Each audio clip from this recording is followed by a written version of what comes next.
रोज घर में आ जानी पी के शराब जी, सो रहो सिंगार हमरो हो जाला खराब जी। ए दीदी तनी करो शिकायत सुन ली। तोरा गाँव में पिए नहीं रहे। रोज घर में आ जानी पी के शराब जी, सो रहो सिंगार हमरो हो जाला खराब जी।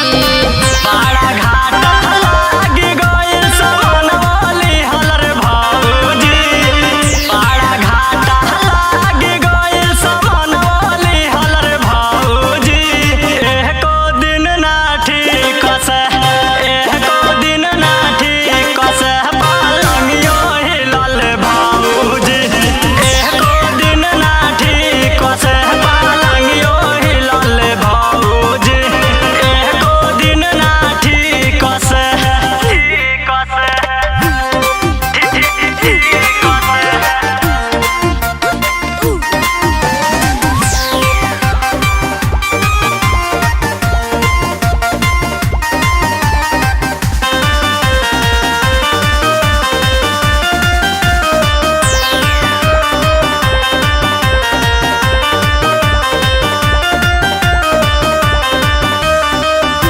राहुल ज्योतिष रहले नैहर के यार जी, अजीत आशिक बाड़े नाम के भतार जी।